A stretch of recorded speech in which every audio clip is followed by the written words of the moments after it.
and welcome back to another episode of Tales of Agmar. I'm your host and creator, Sinjin. Today we're going to be talking about characters in your guys' storytelling worlds. So, lots of exciting things happening around here. If you've not already, please check out the manuscript on Royal Road, Ream, or Wattpad for Tales of Agmar Gambit, Book 1. We're slowly releasing those parts while I continue to edit and search for a publisher. Also, please come join our Discord. It's free. Great place for you guys to chat with other Tales of Agmar fans. And you can also check out the Ko-fi if you want to support the universe in a way aside from listening to the ads. Now, without further stalling, let's work on some characters. It's going to be super exciting today. As you can tell, the intro was very short announcements wise. And that's because we want to talk about characters, right? So, characters, just for some background, right? Obviously, everyone knows what a character is, but for me, as a reader, when I'm reading your story, a character, right, and characters are the people of your world. They're the people, they're the thing I'm gonna relate to on that page. You know, their actions are going to and should feel like actions I could take given that situation, given their strengths, given their powers, that kind of thing, right? And so there's a fine line of making them real and not real, believable and not believable. And so this is what I do with it as a writer. All right. So your character should feel human at the end of the day. Even if they're immortal, they should feel human to a degree. Right, that's going to be different. If, for instance, your deity like character needs to feel less human to feel more deity like, then you're going to run something like that.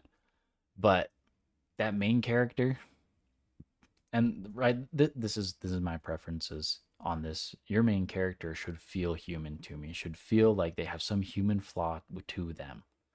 All right, should like human actions are going to happen. I always calling it a character flaw is kind of weird because I'm like, I don't know, loving someone isn't a character flaw. It's not like, sure, it's the why your character is stuck on this current path they're stuck on, but that's not necessarily a flaw. You know, like that could be a strength. It's just has them running the story, right? It has them going through your story. So, anyways, the big idea this week is making exciting and deep characters that your audience can fall in love with over and over again, okay? When you're writing, I want you to be writing like your audience is already, thousands, millions of people strong. That there's already people out there waiting for this book to come out. Because if you don't write like that, it's just gonna take way too long for you to get there. You're gonna become sad. You're gonna be like, oh no, like what if it doesn't work? That don't matter right now. Just write. Just sit down and write. And excuse me for my voice. It's getting a little dry. But there's allergies. I love allergies. But anyways, we all have those characters, right, from our favorite movies and shows that we'll talk about again and again and again forever. Okay? As a storyteller, that's our goal, right? We want a character, we want characters that people are going to want to keep talking about again and again and again, that people are going to want to dress up for Halloween, they're going to want to dress up for Comic-Con as our character and go there because they enjoy the world, right? Because they feel like the character relates to them on a certain level, or like they look up to him, that sort of a deal, right? So keep that in mind while you're building these characters. Now, I've compiled some questions and additional commentary by me to help you figure this out, to find that. And as usual, add your own spin to it. Add your own questions, add your own little commentary bits. Make yourself a worksheet if you feel like you need a worksheet for this, or put something like this in your character notes for your story. It is up to you. Don't let me tell you how your story goes, okay? So, question 1.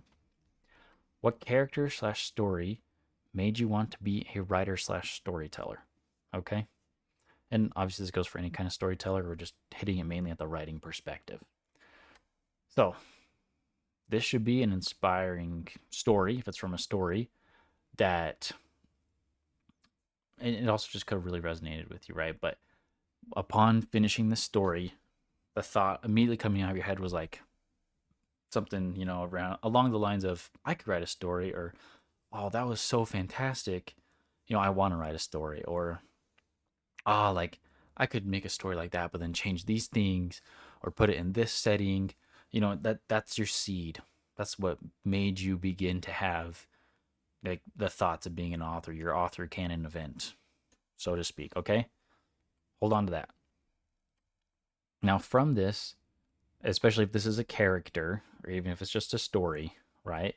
You need to make a list of what made that character or characters' actions and reactions believable, right? Like how, you know, when their dog died, did they sit and cry about it, or did they, pull a John Wick and go take somebody out? Like, what are they going to do in this situation? And be ready to drop that on the page. So if you're going to drop something on a page and you're like, well, I actually don't know if I want to do this, they're your character. You can change it. Okay. If you're about to drop something on the page, you're like, this is going to be fantastic, drop it on the page. You can always come back to it later, right? Again, your story, you do what you want with it. Okay. Question 2. Now ask yourself, and this could still be the character that inspired you or the one that you're making about now, right? We're kind of shifting into doing our own story, really switching that to be our own flavor of story. Okay. What does this character need to feel human while still accomplishing amazing and impossible feats? Okay. So, overpowered characters can be super fun. They're super exciting to read, but they still need little quirks that make them feel like they were cut from the same cloth as a human. Okay. Without that, they are not going to feel the same. They're going to feel a little too alienated from your listener base, and no one's really going to want to hear that happen. Okay. Now, some people will. Some people just really like a bunch of stuff blowing up. I mean, we've got kaiju movies for a reason, but I do want you to then look on the side of, you've got kaiju movies where the kaiju still feel pain. They still feel like they can be destroyed. They eventually can be destroyed. That kind of thing, right? So whatever it is, you've got to have things that set this character off, that make them go and make those rash decisions, even if they're super calculated. In fact, that can be really fun to do where you have a super calculating character, but because something happens, they don't calculate for once. They just rush in and maybe it goes wrong, maybe it goes right, and they kind of begin questioning their calculating ability for the next few chapters and or books. Okay? Those things really make your character come alive. Now, question 3. We've really developed a character, but now we've got to decide, is this character going to be a good guy, a bad guy, or more of a gray guy? Right? We've got choices here. We've got so many choices in today's storytelling world because people like the sort of good guy, but he does bad things guy or gal, right? People also enjoy, just because I know that we get tons of gray area stuff, people also still enjoy good versus bad, right? People still like to know, hey, there are just bad guys that are bad, and this is their bad guy goal. These are the bad guy things they do, and these are the good guys, and they're going to do good guy things. They might be good guys that have to do some bad guy things to get there, and then they're going to question why they're good guys having to do bad guy things, right? So decide that for yourself. Decide,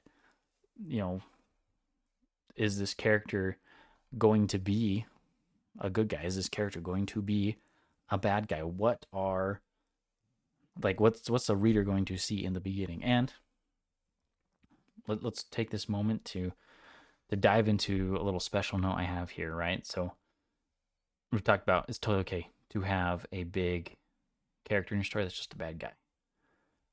We've talked about having reasons for them, but we want to mention redemption arcs here, okay? Everyone loves the really, really handsome or really, really beautiful semi-main character bad guy having an awesome redemption arc where they realize that to achieve their original objective, it is actually not, right, to achieve whatever their big thing is, for Zuko, for instance, to actually get back his honor, he didn't have to prove himself to his father. He had to help out the Avatar, that kind of thing, right? You've got to figure that out for this character if you're going to do redemption arcs here. And I put this here because it matches with the good guy, bad guy thing, right? Like, what is going to make your bad guy realize that he needs to do things to become a good guy. And then he's got to go do those things to become a good guy. You know, there's got to be a process to that. You're a good guy. If he's going to do the opposite, you know, he's going to have a falling arc. He's got to have that process where something happens, right? Maybe it's, let's see here, a knight and princess thing, right? Classic thing. Maybe the knight doesn't save the princess. They had some history together. Midway through the book, the princess is dead, or the princess isn't where she was supposed to be. And the knight's got to go do things now. He's going to go and become that bad guy to then still save the princess, right? He's still going to try to achieve his objective, even if it's just saving the memory of the princess somehow. But he does a bunch of bad things to do it, right? Or you know, right? Maybe there's just no possible way for him to do any of that. And so that shatters the knight's personality, the knight's everything. Spend some time going through what's happening with the character and have that happen. Okay? If you just tell me that this is a thing now, then yeah. Like, okay, sorry. Another kind of big rant here. So no rant, whatever you want to call it. When writing characters, especially like bad guys, and having cool reveals happen, do your best as a storyteller not to write yourself into a situation where you have something that's happened in your book that you didn't want to happen, or you don't know what to do to your book, where you have to do something where it's like, and I almost quote here, say, and somehow blankety blank returned. We have a problem if that is your solution, and then the thing later kind of gets described. Like, you can't say somebody showed up, like someone was revealed in the same piece of media, and that somehow they returned, and not really explain that to your audience, right? That is a big red flag in storytelling for me. Even if you go and you explain it in a comment in 1,000 books, right? I'm still gonna be like, you guys didn't even know what was happening. Like, to me, it looks like you didn't know why so and so returned. Like, why couldn't you tell me exactly what it was? Why did you use the word somehow in your prologue to say they've returned? Like, why did everyone keep saying, oh, somehow blankety blank returned, without really being able to say it? You know, when you drop some sort of prologue that is like an overarching like world setting up where it lets us know, like, hey, this is what's been happening, this is what's happening right now, you can let us know, like, hey, so and so's been lying in secret for so many years, you know, recharging thanks to the dark magic that exists in his castle, and he is now ready to return with his undead army of knights that he has also been raising. You know, take some time to explain to us that that's kind of what's going on, or have that happening in the beginning. Then people can still be like, oh no, you know, the Dark King returned, but we don't have to feel like, as the reader, right? We don't have to be like, okay, wait, why is it somehow he returned? Like, does he not even know how he returned? You know? But of course, then for our characters still need to know as well. So, jumping back into characters for a little bit, if you reveal information to your reader that your characters don't know, I would argue that at some point your character has to know. Okay? Whether it's a new bad guy super weapon during a screen wipe, right? You screen wipe to something else in your book, and you can screen wipe in books. If you read the first 2 chapters of Tales of Agmar, you will see, or if you read other people's stories, you will see you can easily do a screen wipe where you switch to somebody else's point of view and everything runs that way. And it's through that chunk, okay?